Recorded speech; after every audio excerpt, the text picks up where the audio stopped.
Assalamualaikum warahmatullahi wabarakatuh. Perkenalkan, nama saya Tasya Karamdeni dari kelas 11 MIPA 3 nomor absen 35 akan menyampaikan informasi tentang kejadian di Tanjung Priok.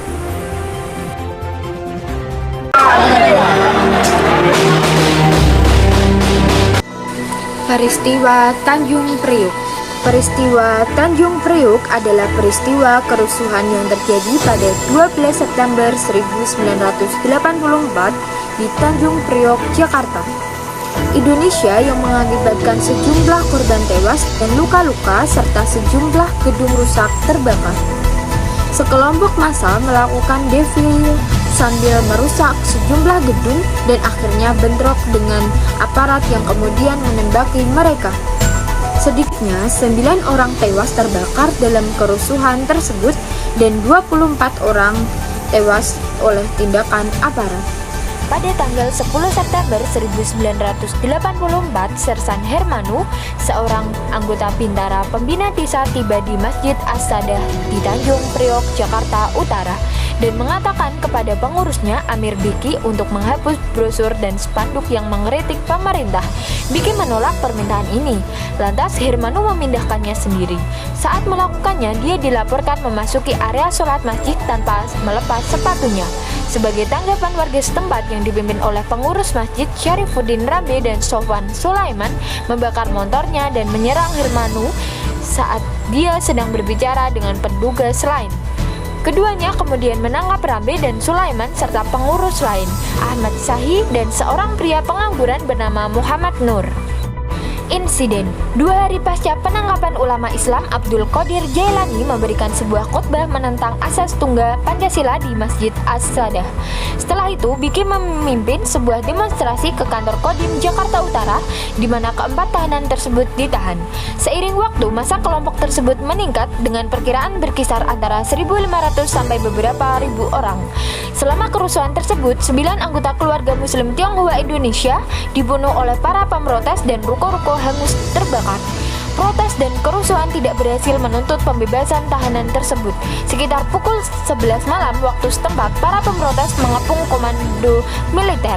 Personel militer dari Batalion Artileri Pertahanan Udara ke-6 menembaki para pemprotes. Sekitar tengah malam, saksi mata melihat Komando Militer Jakarta Tri Sutrisno dan Kepala Angkatan Bersenjata LB Mordani yang mengawasi pemindahan korban. Mayat-mayat itu dimasukkan ke dalam truk militer dan dikuburkan di kuburan yang tidak bertanda. Sementara yang terluka dikirim ke rumah sakit militer Gatot Subroto. Akibat setelah kerusuhan tersebut, militer melaporkan bahwa mereka dipicu oleh seorang pria berpakaian militer palsu yang membagikan selebaran anti pemerintahan bersama dengan 12 komplotannya. Dilaporkan dari orang yang ditahan, Jenderal Hartono Rekso Darsono ditangkap karena diduga menghasut kerusuhan tersebut. Setelah menjalani persidangan 4 bulan, dia divonis bersalah. Dia akhirnya dibebaskan pada bulan September 1990 setelah menjalani hukuman penjara 5 tahun. Setelah kerusuhan tersebut, setidaknya 169 warga sipil ditahan tanpa surat perintah dan beberapa dilaporkan disiksa. Para pemimpin ditangkap dan diadili karena tuduhan subversif. Kemudian diberi hukuman panjang. Yang lainnya termasuk Amir Biki, termasuk di antara mereka yang terbunuh. Laporan awal menyebutkan 20 orang tewas. Catatan resmi saat ini memberikan total 24 korban tewas dan 54 terluka termasuk militer. Sementara korban selamat melaporkan lebih dari 100 orang tewas. Masyarakat Tanjung Priok memperkirakan total 400 orang terbunuh atau hilang. Sementara laporan lainnya menyarankan hingga 700 korban. Investigasi gencarnya gerakan hak asasi manusia pasca lengsernya Soeharto pada tahun 1998, beberapa kelompok dibentuk untuk mengadvokasi hak-hak korban, termasuk Yayasan 12 September 1984, Solidaritas Nasional untuk Peristiwa Tanjung Priok 1984, dan Keluarga Besar untuk Korban Insiden Tanjung Priok didirikan oleh Janda Biki Dewi Wardah dan Putra Beni. Kelompok-kelompok ini mendorong Dewan Perwakilan Rakyat dan Komnas HAM untuk menyelidiki lebih lanjut tragedi tersebut. Di DPR, perwakilan AM Fatma dan Abdul Qadir Jailani yang pernah ditangkap setelah tragedi tersebut mendesak penyelidikan lebih lanjut. Pada tahun 1999, Komnas HAM sepakat untuk menyelidiki insiden tersebut, membentuk Komisi Investigasi dan Pemeriksaan Pelanggaran HAM di Tanjung Priok KP3T. KP3T terutama terdiri dari tokoh politik dan rezim sebelumnya, termasuk mantan Jaksa Agung Joko Sugianto. Laporan yang dihasilkan yang dirilis pada awal Juni tahun 2000 menemukan bahwa tidak ada pembantaian sistematis dalam insiden tersebut. Ini tidak diterima dengan baik oleh masyarakat umum.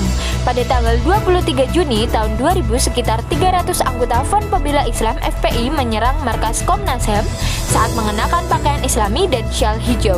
Mereka memecahkan jendela dengan batu dan batang rotan, melebihi jumlah dan banyak pasukan keamanan. FPI marah atas laporan tersebut dan beranggapan telah terjadi praktik kolusi dengan militer, dengan alasan bahwa tindakan tersebut diabaikan oleh militer dan bersikeras agar Komnas HAM dihapuskan.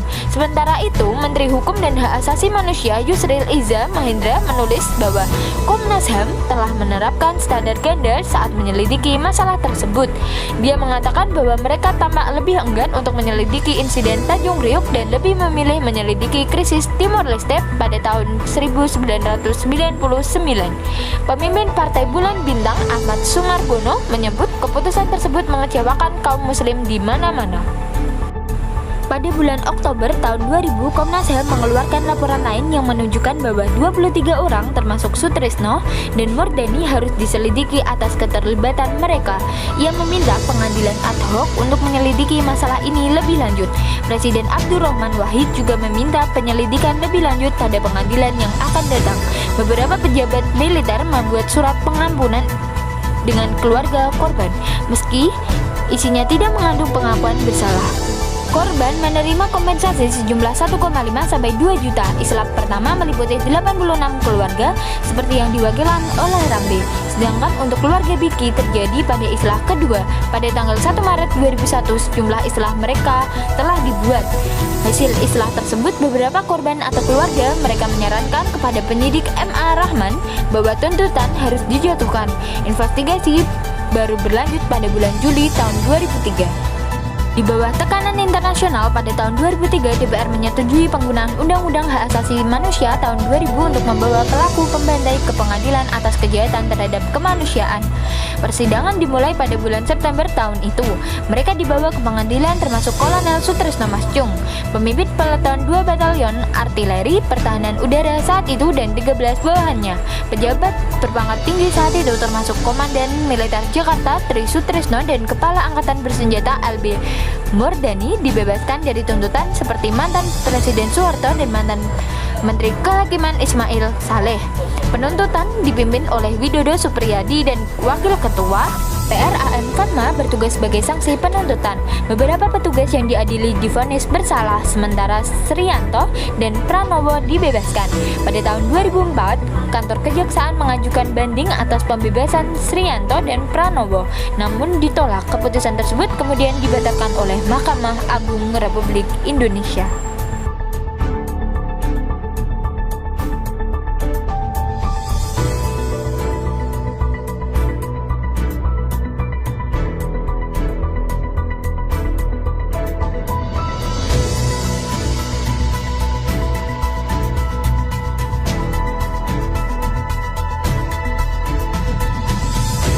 Sekian hasil video dari saya.